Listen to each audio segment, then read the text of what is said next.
మీరు ట్రాన్స్‌జెండర్‌గా మారినప్పుడు first family reaction ఏంటి అసలు? మమ్మీ, డ్యాడీ అంటే ఫస్ట్ చిన్నప్పటి నుంచి ఇంట్లోని తెలుసు. హ్మ్. ఒక ఫిఫ్త్ క్లాస్ నుంచి. సో, తెలిసి ఇంకా మమ్మీ, డ్యాడీ ఇంటర్‌కొచ్చేసరికి మొత్తం కాలేజు, స్కూల్స్ అన్నీ ఓపెన్ అయిపోయాయి. హ్మ్. ఓపెన్ అయిపోయిన వెంటనే ఇంకా మమ్మీకి నేనిలా చెప్పా, నేనిలా హైదరాబాద్ ఎళ్ళిపోతా ఆపరేషన్ చేపించుకుంటా అంటే, హ్మ్. మమ్మీ వాళ్ళు ఇంటర్ కాలేజ్ అవ్వగలే స్కూల్‌లో ప్రిన్సిపల్ కొంచెం డిస్కషన్స్ అయ్యాయి. సో, దానివల్ల హాస్పిటల్స్ తిప్పారు. చాలా ఆపరేషన్స్ అని, అవ్వని, ఇవ్వని, హ్మ్. మెడికల్స్ అని చాలా తిప్పి లాస్ట్‌కి నేను సర్జరీ చేసుకుంటా అంటే, మా మమ్మీ ఆళ్ళు స్టడీ కంప్లీట్ తర్వాత చేసుకుందాం అని చెప్పారు. హ్మ్.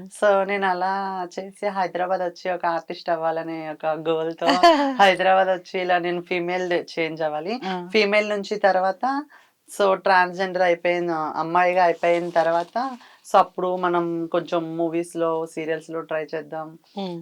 అట్లా చేంజ్ అంటే అయిపోయాననమాట. స్టడీస్ ఎట్లా ఎంత వరకు చదివారు ఏంటి? నాది ఇంటర్ కంప్లీట్ అయిపోయి హ్మ్.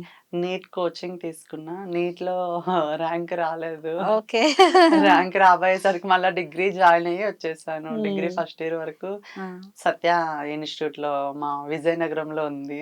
ఆ! ఇట్లా వచ్చేసారు. వచ్చినప్పుడు సర్జరీ అయింది కదా! హ్మ్. ఎన్నాళ్ళు అంటే ట్రీట్‌మెంట్ అదంతా ట్రీ చాలా పెద్ద ప్రాసెస్ కదా! అవును మేడం. మెడికల్‌గా ఎన్నాళ్ళలో రికవరీ అవ్వాల్సుంటుంది?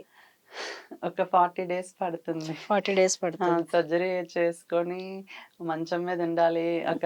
మా ట్రాన్స్‌కెళ్ళంటే ఆపరేషన్ అయిన తర్వాత 40 డేస్ అబ్బాయిలు ఫేస్ కట్ చూపిచ్చారు. ఓకే. 40 డేస్ సూర్యకిరణాలనేవి మన బాడీకి టచ్ అవ్వకూడదు. హ్మ్. ఎర్లీ మార్నింగ్ లేచి మొత్తం అట్టానే బెడ్ పైన చేసి, బెడ్ పైన ఇది చేసుకొని 40 డేస్ ఒక రూమ్‌లో పెట్టి, తర్వాత 40 డేస్‌కి ఆఫ్టర్ డే ఇంకా మంచి మురిగి మత పూజ చేసుకొని మొత్తం అంతా అప్పుడు బయటికి వస్తారు. హ్మ్.